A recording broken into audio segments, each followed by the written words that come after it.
Show ဂိုင်းကျွန်တော်နာမည်ကတော့ Ryan တွင်းပဲဖြစ်ပါတယ်ဒီနေ့မှာတော့ Spy Series အသစ်တစ်ခုထောင်ပြီးဆော့ပြပေးသွားမှာပါ Series ရဲ့နာမည်ကတော့လေးညှို့ရှင်ပဲဖြစ်ပါတယ်မြားသမားလေး Ryan တွင်းလို့ပြောရင်လည်းမမှားဘူးပေါ့ကျွန်တော်လက်ထဲမှာကင်ထားတဲ့ပစ္စည်းလေးတွေကတော့ဒါအတန်နေထည့်ထားတာမို့လို့သူ့ရဲ့ဒီ query table မှာ crop ဖို့တော့ဒါပါဝင်တဲ့ပစ္စည်းတွေဒါမှမဟုတ်ပါဝင်တဲ့ item တွေကိုဒါဘယ်လိုရှာရမယ်ဘယ်လိုလုပ်ရမလဲဆိုတော့ကိုဒါလမ်းညွှန်တဲ့စာအုပ်တွေလို့ပြောရင်လည်းရပါတယ်ကဲအရင်ဆုံးတော့တစ်ခုတ်လိုက်အောင်ပဲဗျာတစ်ပေခုံးရတာလည်းကြားလိုက်တာကွာဘာလို့လက်နဲ့ပဲခုတ်ရတယ်လဲမစိန်လေးပါလေးရှိရင်တော့ကောင်းသားဟာbrother တော့တစ်ခုတ်ရင်ကျွန်တော်လိုမျိုးပဲလက်နဲ့ပဲခုတ်တာလားအရင်ဆုံးတစ်တွေခုတ်ထားရမယ်တစ်တွေခုတ်ပြီးကြရင်ကျွန်တော်တို့ကြောက်တူးကြမယ်ပေါ့နေပါအောင်ကြောက်တူးရတာလည်းလက်နဲ့တူးရတာလားဘာနဲ့တူးရတော့ဟာ micro မဆိုတာကြတော့မေ့ကုန်ပြီဟေ့ကျွန်တော် micro ကို2019လောက်ကနေပြီးတော့2022လောက်ထိကျွန်တော်ဆော့ခဲ့ပါတယ်အဲ့ဒီတုန်းကတော့ဒီတိုင်းကျွန်တော်တို့ spy ပဲမဟုတ်ဘဲနဲ့တို့တိုင်းအိမ်ဆောက်ကြတာပေါ့ဗျာအိမ်ဆောက်ပြင်လည်းကျွန်တော်တို့က over player တွေဆိုတော့ကျွန်တော်တို့က4000လေးပဲဆောက်ပါတယ်ထွေထွေထူးထူးလည်းဘာမှမဆောက်တတ်ပါဘူးအိမ်မဆောက်တတ်ရင်တောင်မှ buy one ချတာတော့ကျွမ်းတယ်မလားလို့လာမေးရင်တော့ကျွန်တော်ရဲ့စကေးက9နှစ်သားကလေးနဲ့ micro PPP ရှင်ချရင်တောင်မှတေချာပေါက်ရှုံးမှာပါဘာလို့ဆိုကျွန်တော်ကအရန်အသေးချမ်းလို့ပါပဲဒီလေးညှို့ရှင်ဆိုတဲ့စီးရီးမှာကျွန်တော်ကမြတ်ပစ်တဲ့နေရာမှာအရန်ကျွမ်းကျင်လာပါတယ်ဆိုတဲ့ယာမတောင်မှကျွန်တော်လောက်မရမှာပါဘူးကျွန်တော်တို့တစ်လဲအနေငယ်ခုတ်ပြီးဆိုတော့ကျွန်တော်ကြောက်တူးကြမယ်ပေါ့ဂူအောက်ထဲလေးစီတော့ကျွန်တော်မစင်းရဲသေးဘူးဗျာဘာလို့ဆိုကျွန်တော် joystick တွေနဲ့ကျွန်တော်အနေငယ်ကျင်သားမရသေးဘူးဗျာကျွန်တော်လည်းအရင်ဆုံးခုတ်လာတဲ့တစ်ကလေးတွေကိုအတုံးကလေးတွေတုန်းကကျွန်တော်တို့ query တွေပဲလို့ကျွန်တော်ပြင်ပါတော့တယ်ဘာ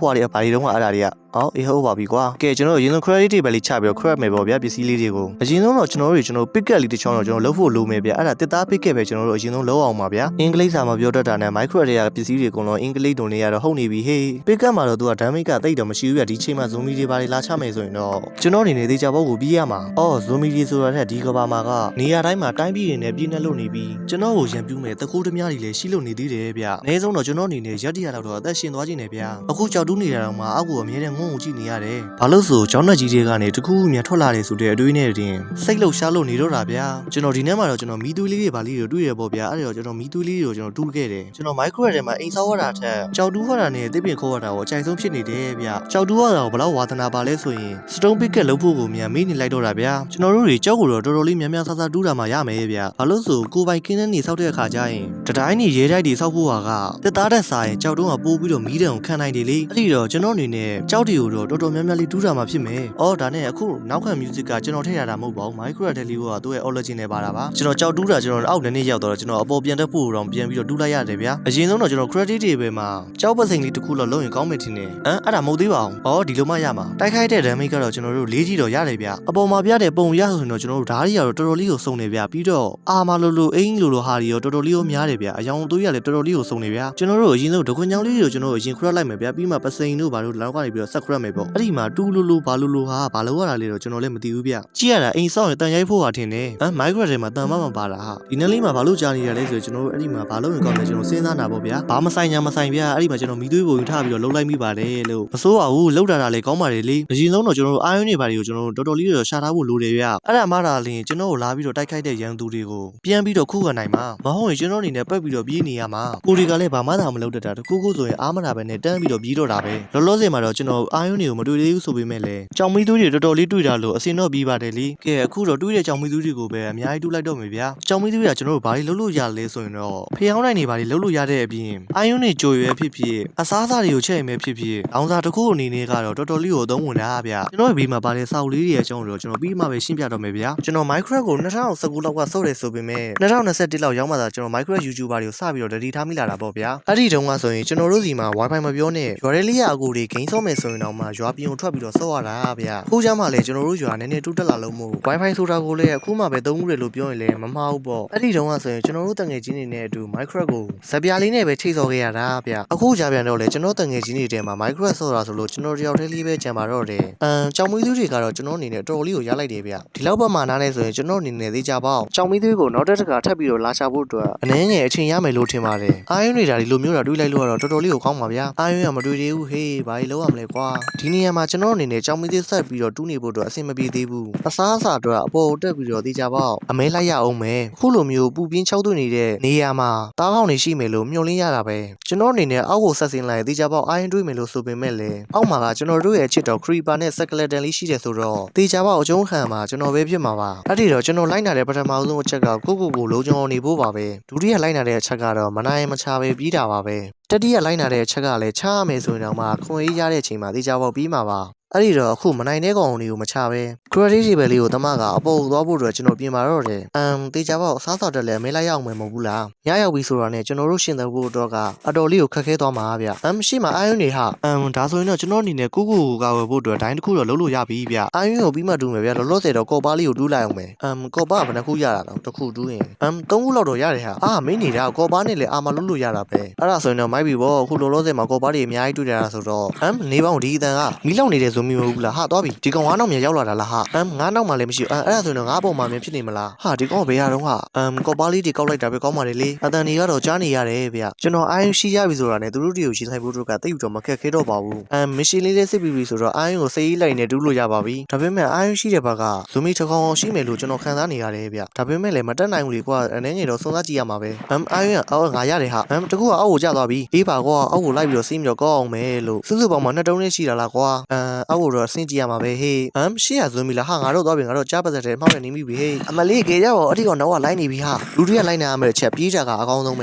သူမရှိတော့ဟာရှိသေးတယ်ဟာနောက်ကဂျပူအဲ့ဂျပူကတော်တော်လေးစိုးတဲ့ကောင်ဟာဒါပေမဲ့လည်းအဲ့ဒီကောင်ကြီးပေါ်ထပ်ပြီးတော့တက်လို့မရဘူးဖြစ်နေတယ်ဟာငါ့ကိုကြိုက်တယ်ဟာနေပါအဲ့ဒီကောင်ကြီးလည်းမီးမလောင်လေကွာဘလို့လို့ဖြစ်ပြီးတော့ငါကြိုက်ခံတာတော့မဟုတ်ပါဘူးငါဘလို့လို့မီးလောင်ရတာတော့အဲ့ဒီဂျပူပါတော့ကိုရီးယားမစားရဲဘူးကွာသူတို့ကိုအနေငယ်လောက်စဉ်းစားကြည့်လိုက်မှသူတို့ကပေါ်တက်လို့မရဘူးဆိုတော့ကိုရီးယားချမယ်ပေါ့အဲ့ဒီမှာခရီပါကြီးကရောက်လို့လာပါလေရောငါခရီပါကိုတက်နိုင်တေချာပေါက်ရမ်းဝင်ရလိမ့်မယ်ဟာ join စစ်တက်ကြီးကမနှိမ့်မိဘူးဟေးပေါက်သွားပြီအဲ့ဒါတက်သွားတာအဲ့ဒါဘာမှမဟုတ်ဘူးအဲ့ဒါတက်သွားတာအောက်မှာလေကွာမှောင်မင်းနေတာပဲဘာမှမမြင်ရဘူးအပေါ်ပြန်တက်တာပဲကောင်းပါတယ်လေဒါဒီတော့ဒီလိုချဒီလိုကုန်းမဟုတ်သေးပါဘူးအားရပြီဒီလိုလေးခုံမတက်သွားအေးဆေးပါပဲဒါကြောင်းလက်ကြီးဖြစ်ရလိမ့်မယ်တခုခုပါတာမိုးရွာတော့မိုးကျွပြစ်သွားတာဖြစ်နိုင်တော့တယ်မဟုတ်သေးပါဘူးမိုးကျွပြစ်တာဒီလောက်ကြီးမှဖြစ်စီရမှာအကြောင်းမှမရှိတာငလီကြီးကြီးမမလောက်သွားတာဖြစ်နိုင်တော့ပါတယ်ဒီလိုင်တော့ဒါအဆုံးသက်ကြီးဟာအဲ့ဒီတော့လဲနောက်ဘဝပဲပြန်လဲရတော့မှာပဲဟာငါဒီမှာဒီတော်တော်လေးကိုအချိန်ကုန်နေပြီနေတောင်စောင်းနေပြီလားမသိဘူးဟာဘိုင်းတောင်စားလာပြီပဲတေချာပေါ့အမေကလိုက်ရအောင်မယ်တောက်တက်ရတာလေကွာကြားလိုက်တာဟိုခုံဒီခုံလုံးနေရတာဟုတ်တော့ဟုတ်ရလားမသိဘူးဟုတ်ပါတယ်လေဒီဘက်ကနေဒီလိုသွားမယ်ဒီလိုလေးခုံလိုက်တာပိုးပြီးတော့မြင်ပါတယ်ဒီကနေတက်ရင်ကောင်းမလားရှုပ်ပါလေဒီလိုပဲတက်လိုက်ပါမယ်အလင်းလုံးနေပါဆိုမြကြီးနဲ့မျက်နှာတွေကလာပြီးတော့မိတ်ဆက်နေသေးတယ်ကဲနောက်ဆုံးတော့အပေါ်ရောက်လာခဲ့ပြီဟာဘာသားကောင်မှလည်းမရှိဘူးဟာမရှိရတဲ့ကောင်ကဘာတွေတုံးဟာအရှိရကောင်နွားလို့စိတ်လို့နဲ့ဟာမမရဲ့မောင်လေးပဲဟာသူ့တောင်ဂျိုးတွေထွက်လို့လာပြီပဲအဆက်တော့ကွဲပါပြီကွာခုံးပြီးတော့ရိုက်တာပါဟာဘလို့ဒီဖြစ်ကုန်လားတုံးမမရဲ့မောင်လေးမပြီးနဲ့လေဒီဟိုလားမင်းရက်တီစားလို့ဂျိုးတွေထွက်လာပြီရော့စိတ်မကောင်းပါဘူးကွာဒီလိုလုပ်လိုက်ရတာအရှိမဘာကောင်တုံးကဖိတ်လို့ရှိနေအဲ့ဒီကောင်ပါချကွာကြည့်ရတာခယူလားမဟုတ်ဘူးတော့တင်းချက်ခွေကောင်ဟာငါခံမရတဲ့လို့ဒီကောင်ဒါမိုက်ခွက်တယ်လားအာမလုတ်ပေးဖို့တော့အတင်းတော်ဆုံးကိုထင်တယ်ဟာဘာပစ္စည်းမှလည်းကြမလားဟာသူစီကနေဒီနေ့လေးကစိတ်သေးလေးကိုတော့မထီတော့ပါဘူးလေဘာလို့ဆိုသူကစရွေးနဲ့ပတ်ရင်ကိုရီးယားယွန်းလုံးဖို့ပါပြီးတော့ကိုရီးယားလည်းအတန်းကြိုက်တယ်လေနောက်ထပ်လှိုင်ကူတစ်ခုထပ်တွေ့ပြန်ပြီနည်းနည်းလောက်ဆက်စုကြည့်လိုက်ပါဦးမယ်လေလှိုင်ကူကဘာလို့ရှိမှမရှိတော့ဘူးလားဟာအေးပါကွာလာရလန်းတိုင်းနောက်ကိုပဲပြန်လဲရတော့မှာပေါ့ဒါမျိုးဖြစ်တတ်ပါတယ်လေတချို့ຢာတွေကနောက်ကိုပြန်လဲသိရင်ပြန်လဲရမှာပဲလေမိုက်ခရိုတယ်လီမှာတော်တော်လေးကိုပြောင်းလဲသွားရင်နော်မပြောင်းလဲတာဆိုလို့ကျွန်တော်သူ့ဘောမှာထားတဲ့ချီချင်းမြစ်တာတွေပါပဲမင်းအဲ့လိုပြောလို့နွားဖြစ်သွားတာသိရလားဟင်းမမရဲ့မောင်လေးရော့မင်းအရန်ချစ်တဲ့ထားမသောလို့ပြောခံပြီးတော့ခုတော့ထားသောလို့မင်းချိုးပေါက်ခဲ့ပြီမလားရော့သိလိုက်တော့မင်းကခုလိုမျိုးဂျိုးကြီးနေနေမြင်ရတော့မဟုတ်သေးပါဘူးကွာနေပါခုနကငါတက်လိုက်တာမမရဲ့မောင်လေးဆိုရင်နွားတို့ကိုဘလို့ညှစ်မအောင်ဟာအေးပါကွာမိုက်ခရိုတယ်မှာငါမသိတဲ့အရာတွေအများကြီးရှိသေးတာပဲနေရလဲဝင်တော့မှဆိုတော့လောဆယ်တစ်ခုတ်ထားတာပဲကောင်းပါတယ်လေငါလဲချေဦးပေါ့ရှောက်သွားနေတော့တာပဲဟေးစိတ်ကူးရတာကတော့ဒီနေ့မှာကြောက်တွန်းလေးရှိရတခုခုကိုကြောက်တူးမယ်ဒါမှမဟုတ်တညာလုံးတိပြပေါ်မှာပဲနေမယ်ပေါ့ကျွန်တော်လဲဘာဘူးတယ်မသိဘူးရှေ့မှာတခုခုမြင်လိုက်တယ်လို့ခံစားလိုက်ရတာမို့လို့ဘိုက်စာနေတဲ့ကြားကကျွန်တော်အမြန်သွားကြည့်လိုက်တယ်ဟိုးအဝေးကရဲတိုက်ကြီးတခုကျွန်တော်တွေ့တာပဲအဲ့ဒီရဲတိုက်မှာကရန်သူတွေနေတာလားမိတ်ဆွေတွေနေတာလားကျွန်တော်မသိပေမဲ့တေချာပေါက်ရဲတိုက်တွေကိုခိုးဝင်ပြီးတေချာပေါက်စားစာကိုတော့ရှားလိုက်မယ်ရဲတိုက်ရဲ့ပုံစံကိုကြည့်ရတာကတော့တော်တော်လေးတော့ကြီးပုံရတယ်ဗျဘာပဲဖြစ်ဖြစ်လေအနေငယ်တော့သုံးသပ်ကြည့်ရမှာပဲညနေကလည်းစောင်းနေပြီဆိုတော့မတက်နိုင်ဘူးလေဗျာကဲမြင်ရောက်ပါကွာမြင်လေးအဲ့ဒီရဲတိုက်ကြီးရဲ့အရှိမအရှိရဝူဒူဝါဒလေးကဘာလေးပါလဲနေပေါင်းငါတေချာကြည့်ပါဦးမယ်ဟာအဲ့ဒါလေရဲတိုက်ကြီးပဲလားမြူရီနဲ့မိုင်းနေတော့တေချာမမြင်ရဘူးဟာ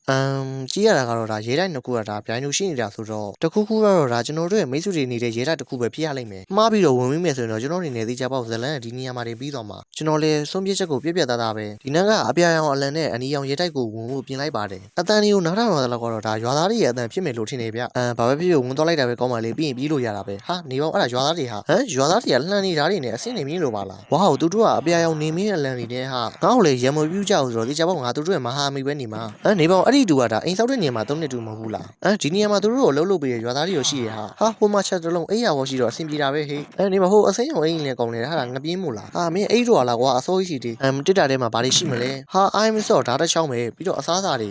ပြီးတော့ဟာတန်တုံးလားပါတော့ငါးတွေရောမြေပုံတွေရောဟာဘာတွေလဲမသိဘူးအဆုံးတော့ဆုံးတာပဲအဲ့ဒါအထားအရင်ဆုံးအိတ်တာပဲကောင်းတယ်ဟာအိတ်လို့မရဘူးလားဟာဘာတော့ဟာဟဲ့အောင်ငါပြမင်းကငါ့ကိုဘာကြည့်တော့အေးပါကွာရဲတိုက်ကြီးကဒီလောက်တောင်ကြီးမှာတော့တခြားခန်းတွေလည်းဒီကြပေါက်ရှိလေအောင်ပဲပြဿနာငါဘယ်လန်းငုံလုံးငွေရမလဲမသိတာဟေးအပေါက်ကြီးကငါရှိမှာဟာစိုင်းမုံကဗါတယ်လာတယ်အေးပါကွာသူတို့ကလည်းဘာတွေမှလည်းမသိဘူးဟေးမွန်းနေကိတ်ခွဲဖို့အတွက်ကတော့ဓာတ်တော့မပေါဘူးဟေးပစိန်နဲ့ပဲခွဲလိုက်တော့မယ်ဘိုက်ကလည်းတော်တော်လေးတော့ပြည်သွားတယ်စားလိုက်တာပဲကောင်းပါတယ်လေဟာစတုံးပစ်ကက်ကြီးနေပါဟေးငါလုံနေတာတော်တော်လေးကိုအချိန်နေစိုးနေပြီဟာဒီလန်းကနေသွားရင်မှန်မလားဒါဒီလန်းလေးကပဲတက်လိုက်တာပဲကောင်းပါလေလေအပေါ်မှာလေးရွာသားစစ်တီလားဟာဟိုဟာတွေကအပြာရောင်နေဟာဒီကားရဲ့ရိုးရိုးစစ်တီတော်တွေဘလို့ကောင်းနေတုံးကိုကောင်းနေမရှိတုံးချက်ကလေးကိုဘာတွေရှိမယ်ကြည့်လိုက်တယ်ကောင်းပါဟာအာယုံနေဟာထပ်ပြီးတော့လေဓာတ်ကိုတွေ့ပြန်ပြီဟာပေါင်မိုးတွေရောဟာဟွာတွေကပါတော့ကိုပါတော့နေထင်နေကြက်မွေးရတော့တော်တော်လေးလိုတယ်ဟာဘာလို့လဲဆိုတော့စီးရီရဲ့နာမည်ကလေးညှို့ရှင်လေဘောင်းမီတော့တွေ့တယ်ဒါပေမဲ့ဘာလေးထည့်ရင်ကောင်းမလဲဘောင်းမီယူလိုက်တာပဲကောင်းပါလေလေအေးပါကွာငါလည်းစားရတယ်အကုန်ယူလိုက်ရင်ပြီးနေရောဒါနဲ့ကျွန်တော် Ryan တွင်းကစာပါဝိုးတွေဘာတွေထောင်မှုတော့ကတော့လောလောဆယ်တော့အစီအစဉ်မရှိသေးဘူးဗရာချာတို့ရဲ့စာပါဝိုးတွေကိုကျွန်တော်ကိုလာပြီးတော့စုပ်ဖို့တော့ဖိတ်ခေါ်မယ်ဆိုရင်တော့ကျွန်တော်အနေနဲ့တေချာပေါက်လာပြီးတော့စုပ်ပေးမှာပါ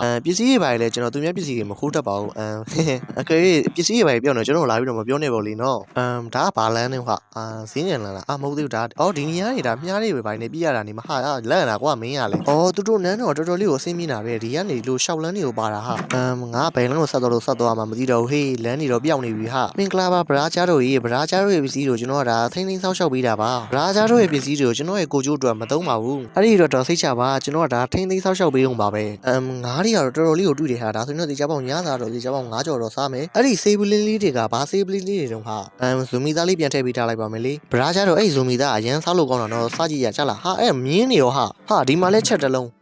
ဟာဒီမှာတော့ဟာတော်တော်လေးကိုအဆင်ပြေတယ်ဟာငါးတွေရောပုံမှုတွေရောဆေးပလင်းတွေတော့ဟောက်ဟူမဖက်နဲ့အေးတော်တော်လေးကိုတော့မိုက်နေပြီဟေးဟုတ်တော့ဟေးအဲ့လောက်ကြီးကြတော့ပစ္စည်းတွေကတော့လေးကိုပြီးနေတာငါထဲလေးကစွန့်ပြေးလို့ကလည်းမရပြန်ဘူးကွာအဲ့ဒီတော့အဆင်မပြေဘူးလေကွာဘာတွေပြန်ထည့်ရင်ကောင်းမလဲစဉ်းစားလိုက်အောင်မယ်စာအုပ်တွေပြန်ထည့်လိုက်တာပဲကောင်းပါလေဘာလို့ဆိုဒီစာအုပ်တွေကငါလည်းမဖတ်တတ်ဘူးစာအုပ်တွေကမဖတ်တတ်တာတဲ့ဘာတွေရေးတယ်မှမသိတာဗျာအဲ့လိုကြီးကြတော့ပေါင်မုံတွေကတော့ယူထားလိုက်တာပဲကောင်းပါလေတနည်းရမှာနောက်တဲ့ချက်လေးများရှိအောင်မလားနဲ့ကျွန်တော်လည်းရှားကြည့်လိုက်အောင်ပဲဗျာဒီနေ့လေးကိုငါရောက်ဘူးသလားလို့မဟုတ်တော့ပါငါစိတ်ထင်တာပဲနေမှာပါဟိုဘက်မှာတကားပေါက်နေတူတယ်အေးဟုတ်တယ်ဒီလမ်းနေသွားရင်တော့မတွေ့သေးဘူးခါချက်တည်းရဟိုဘက်မှာဟိုမှာတလုံးတွေ့ပြီပစ္စည်းကောင်းလေးရရင်တော့မစိုးပါဘူးလေဒီချက်တည်းကနေဇူမီသားကြီးလားဟာခုနကအဲ့ဒါငါထည့်ထားတဲ့ချက်နဲ့တူတယ်အဲ့ဒါဆိုရင်တော့လမ်းပြောင်းနေပြီနဲ့တူပါတယ်ကွာဟာမဟုတ်သေးပါဘူးဒီလမ်းလေဒါငါလာပြီးသားလမ်းကြီးပါဒီတော့ကွာလမ်းကြီးကတော့ပြောင်းနေပြီ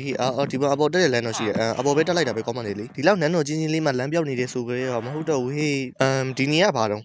့ဒါအပြင်ဘက်ကိုကြီးတဲ့နေရာပဲအပေါ်ပဲဆက်တက်တာပဲကောင်းမလေးဘာလို့ဆိုချက်တီကလည်းမတွေ့သေးဘူးဟာတွေ့ပြီဟာဘာတွေပါမလဲတော်တော်လေးတော့မိုက်တယ်ဟာစာအုပ်ပဲအဲ့ဒါဘာစာအုပ်လဲတော့မသိဘူးအရင်ဆုံးအာမာတွေရင်ယူလိုက်အောင်မယ်အာယုံတွေရှိတယ်ငါးတွေရှိတယ်ကြက်မွေးတွေရှိတယ်မြားတန်တွေရှိတယ်ဟိုအ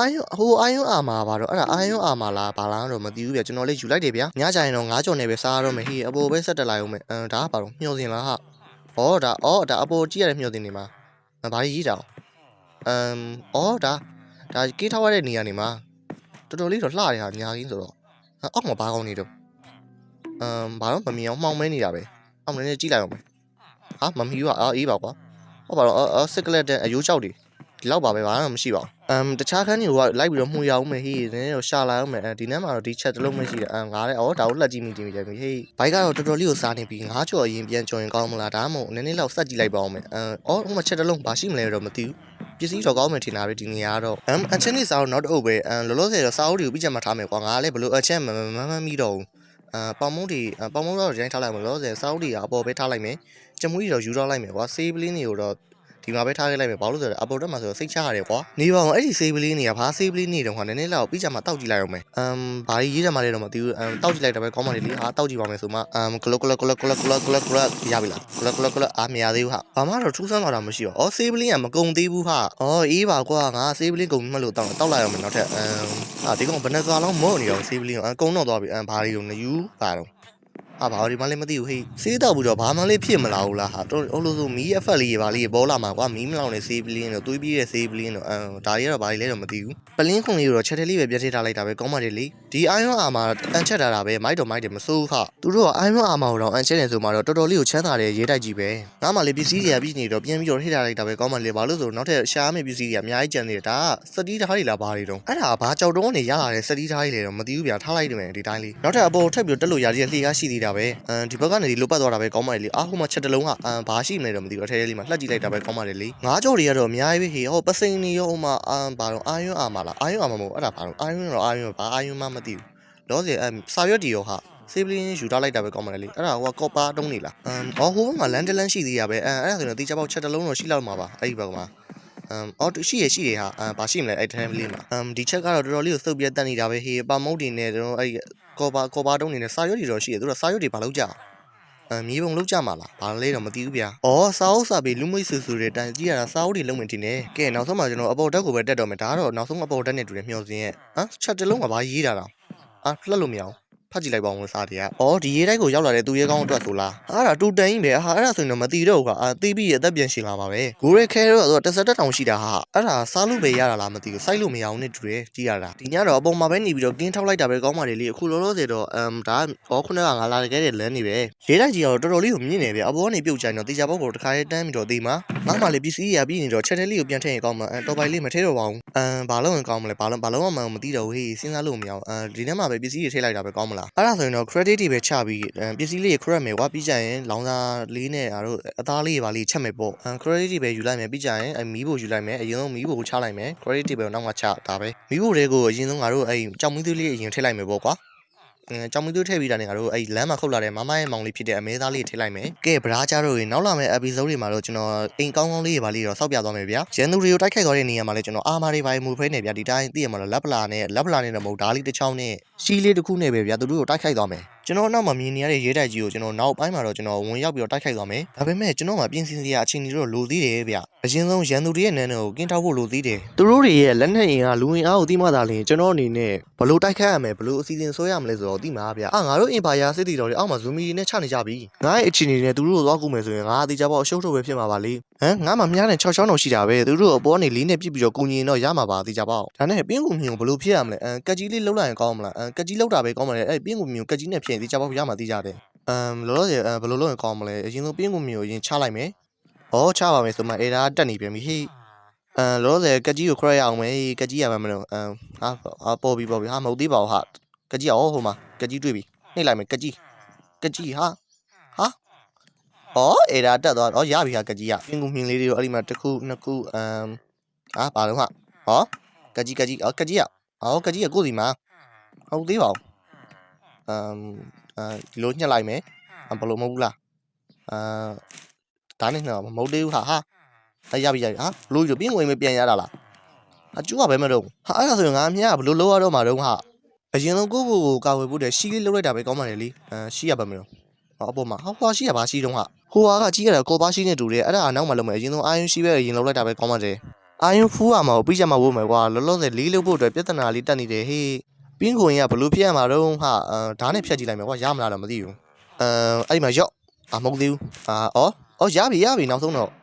ငါလူလေပါကွာဒီလောက်ကတော့လုံးတက်ပါတယ်နောက်ထပ်တစ်ခုလောက်နှစ်ခုလောက်ချလိုက်မယ်သုံးခုလောက်ချလိုက်တာပဲကောင်းပါလေအကုန်ချလိုက်တာပဲကောင်းပါလေလေဒါကလေးနေလို့အသားရလဲ1 2အဲ့လိုလေးခုတ်လိုက်မယ်ဘယ်ညာဖို့ကွာအဲ့ဆိုရင်တော့ငါအနေနဲ့လေးလုပ်ဖို့အတွက်ရောငါးမြားတန်လုပ်ဖို့အတွက်ရောအဆင်ပြေသွားပြီနောက်ရကြရင်တော့ငါးမြားမယ်ဟိငါးမြားရဲ့တေချာပေါ့ငါအနေနဲ့ပစ္စည်းကောင်းလေးရနိုင်တယ်လေအရင်ဆုံးဘာခွက်ရင်ကောင်းမလဲတခွန်ချောင်းလေးခရက်မယ်တခွန်ချောင်းခရက်ပြီးတာနဲ့ငါဘာတလုံးရင်ကောင်းမလဲလှုပ်ဆက်ပစ္စည်းတွေတော့အများကြီးပဲဒါဟာတွေကလည်းအများကြီးပဲဟိရေပုံးလုံးရင်ကောင်းတယ်ရေပုံးတော့ပြီးကြမှာလုံးမယ်ကွာဘာလို့ရမလဲလေးလောက်ရမှာလေးရပဲပြောင်းတယ်လေးပြောင်းနေတယ်ဟိအောက်နေဆွဲလိုက်မယ်ဟိုမှာလေးဟာမမြင်ဘူးဟာလေးယူလေးရင်လုံးလိုက်မယ်လေးတစ်ခုလုံးမယ်တစ်ခုလုံးပြီးတာနဲ့ငါးမြားတန်လုံးမယ်ဒါပဲကဲအခုဆိုကျွန်တော်လေးညို့ရှင်ဆိုတဲ့အတိုင်းလေးတော့ရလာပြီပေါ့ဗျာအမဲသားလေးရပြီလားအမဲသားလေးလည်းရပြီဆိုတော့ယူရလိုက်မယ်အာယုန်နေကျွင်ကောင်းမလားဘာလို့ရမလဲဘာထည့်ရမလဲအဲ့ထက်လေးကိုမလုပ်တတ်တော့ရောစဲဘာလို့ရင်ကောင်းမလဲသူကကြောင်ပြောက်နေတယ်ဟိဒီတော့စားလိုက်တာပဲကောင်းမှာစားတော့ငါခရက်နေတယ်စားမယ်ရဘိုက်ပြေးသွားပြီဆိုတာနဲ့ငါတော့ဘာလို့ရင်ကောင်းမလဲဆိုတော့စဉ်းစားရမယ်စဉ်းစားနိုင်တော့ဒီနေ့မှာအချိန်ကြီးတော်တော်လေးကိုကြားနေပြီဘာပစ္စည်းတွေထည့်ရမှာကြိုရမှာဟုတ်တယ်အာရင်ထည့်ကြိုမယ်ဟုတ်သေးပါဘူး အော်ဟုတ်တယ်ဒီလိုအိုင်းကျူမှာဒီထဲမှာထည့်ထားတဲ့အိုင်းအာမှာအလန်းစားတွေကိုလုံးလို့ရမှာပေါ့ဗျာအဲကြောင့်သူတို့အောက်အခြေအနေတွေတစ်ချက်လောက်ကြည့်ရမယ်ဆိုရင်တော့ကိုဘက်ကစစ်တီတွေကတော်တော်လေးကိုအခြေအနေတော့ကောင်းနေတယ်ဟောဘာကောင်းနေတော့အော်နင်းကြားတွေနာကျင်နေတဲ့နင်းကြားလေးပေါ့ဗျာအဲ့ဒီကောင်တွေကကဲနောက်ဆုံးတော့ကျွန်တော်တို့ကြိုပြီးသားအိုင်းတုံးထက်ရလာပြီအဲ့ဒီအိုင်းကကျွန်တော်အာမာဒီလုံးလို့ရတယ်ဗျာပြမယ်ဗလားသားတို့မပေါ်လာဘူးခပေါ်မလာဘူး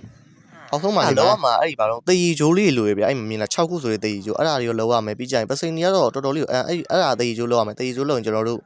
တခြားဟာလေးလုံးလို့ရမယ်ပေါ့ဗျအဲ့မှာဒုက္ခညောင်းလုံးမယ်ဒုက္ခညောင်းလုံးပြီးတာနဲ့ပစ္စည်းလေးအောက်နေနဲ့ဆွဲမယ်လုံးလို့မရသေးဘူးအဲ့တော့ပစ္စည်းရရှာမယ်ဘာလို့လောက်ရမလဲဆိုတော့အဲ့ဒီမှာဒီလိုဒုက္ခညောင်းလေးလောက်ထားလိုက်တာပဲကောင်းပါတယ်အဲ့ဒါမှကျွန်တော်အောက်ကပါတဲ့ပစ္စည်းတွေလုံးလို့ရမှာအဲ့မှာပစ္စည်းတွေကြီးလို့ရမယ်အဲ့မှာအဲ့ဒုက္ခညောင်းကတူတော့တူတယ်မတူဘူးဖြစ်နေအဲ့လှန်ပြစ်လို့ရတယ်ဗျပြစ်လို့ရတယ်ဆိုတော့တော်တော်လေးတော့မိုက်တယ်ဗျအဲ့ဒီဒုက္ခညောင်းကိုလုံးရမယ်ဒုက္ခညောင်းကိုလုံးကောင်းမလဲအဲ့လှန်လုံးမယ်ပြီးကြရင်အောက်မှာတွေ့ရမလားဓာတ်တွေဆိုအများကြီးပဲအဲ့ဒီဓာတ်တွေကကျွန်တော်တို့တော်တော်လေး damage ထိတယ်ဗျအဲ့ဒါ damage က9တို့10တို့အဲ့လောက်ထိရှိရဆိုတော့ဒါကတော်တော်လေးကို damage ထွက်တယ်ဒါပေမဲ့လေကျွန်တော်က4ညှို့ရှင်လေးဗျအဲ့တော့4ပဲကင်မှာပေါ့ကျူရတဲ့ iron လေးတွေရပြီပြီးကြမှာ iron အာမှာလုံးမယ်ငှက်မွေးထိလိုက်တာလားမဟုတ်သေးဘူးငှက်မွေးပြန်ယူမှာမဟုတ်ရင်ငှက်မွေးကဘာဖြစ်သွားမလဲမသိဘူးဖက်နဲ့ထိလိုက်မယ်မဟုတ်သေးပါဘူးဖက်နဲ့ကြီးထိလိုက်လို့အဆင်မပြေဘူးလေဘာလို့လုပ်ရမလဲကြောင်သွားပြီလောဘာထည့်ရမလဲထည့်ရပစ္စည်းကြီးဆုံးနေပြီဘာလို့ဟိုကောင်ဖက်နက်ကပြတ်တော့မှာမဟုတ်သေးပါဘူးခေါင်းဆွတ်လိုက်မယ်ခေါင်းဆွတ်ပြီးဖက်နက်ကတိုတန်လေးကင်တာတိုတန်ကင်ရမယ်ဟုတ်တယ်ဒါပဲတိုတန်ကင်ရမယ်သေးသွားရင်အဆင်ပြေရသေးလို့မရသေးဘူးလေမသေးသွားအောင်လို့ပါဆိုနေမှာနေပြီးပါကွာမီးဖို့တွေကမီးဖို့ကတော့ဘာယူပြီးနေမှာပါလေလောဆယ်ကမှပစ္စည်းရပြည်နေတာအောက်မှာချက်တလုံးတော့ရှိမယ်ထင်တာပဲကြည့်လိုက်ရမယ်ဘေးမှာရှိတယ်ဒီတက်တွေဘာရှိမလဲပစ္စည်းလေးထည့်ထားလိုက်တာပဲကောင်းပါလေဘာလုပ်ရမလဲတော့ဘာကွာမထည့်တော့ပါဘူးထည့်လိုက်တာပဲကောင်းပါတယ်လေငါလေဒီထဲမှာမမဆောင်ဖြစ်နေထည့်ရမှာလို့မထည့်ရမှာလို့ဖြတ်လိုက်တော့မယ်နောက်ဆုံးတော့ဘာလို့လဲဆိုတော့အပေါ်ယူပြီးတော့ထည့်မယ်ကွာအပေါ်ယူသွားမယ်ချက်ကိုအပေါ်ယူသွားမယ်နေပေါင်းအပေါ်မှာလည်းချက်တစ်လုံးရှိရလေငါဘာလို့ယူလာတာတော့မဟုတ်တော့ဘူးဟေးဒီမှာနေတော်တော်လေးကိုလဲနေပြီငါလည်းကြောင်းနေပြီဟေးတော်တော်လေးကိုကဲဗလားကြတော့ဒီကနေ့ episode ကတော့ဒီလောက်ပဲပေါ့ဗျာနောက်လာမယ့် episode တွေကြမှာကျွန်တော်ရဲ့အလွဲဟာတာလေးတွေနဲ့ရန်သူတွေစီကနေဘလို့ပတ်ပြီးတော့ပြီးမလဲသူတို့တွေကိုဘလို့ပြန်ချမလဲဆိုတော့စိတ်ဝင်စားနဲ့စောင့်ကြည့်ရမှာပဲဖြစ်ပါတယ်အရင်ဆုံးတော့အဲ့ဒီခန္ဓာကြီးကိုကျွန်တော်အနေနဲ့မတိုက်ခိုက်သေးပဲဝင်ရောက်စုံစမ်းကြည့်တာပို့ပြီးတော့ကောင်းလိမ့်မယ်ဗျဗလားကြတို့အနေနဲ့အဆင်ပြေမယ်ဆိုရင်ကျွန်တော်ရဲ့ channel လေးကို like subscribe လေးလုပ်ပေးကြဖို့ပြောချင်ပါတယ်အဆင်ပြေမယ်ဆိုရင် VPN လေးခံပြီးတော့တက်လာတဲ့ကြော်ညာလေးတွေကိုလည်းမကြော်ဘဲနဲ့ကြည့်တော်ပေးကြဖို့တောင်းဆိုချင်ပါတယ်ဗျကဲအားလုံးပဲဘိုင်ဘိုင်ပါနောက်အပိုင်းကြမှာပြန်ပြီးတော့တွေ့ကြမယ်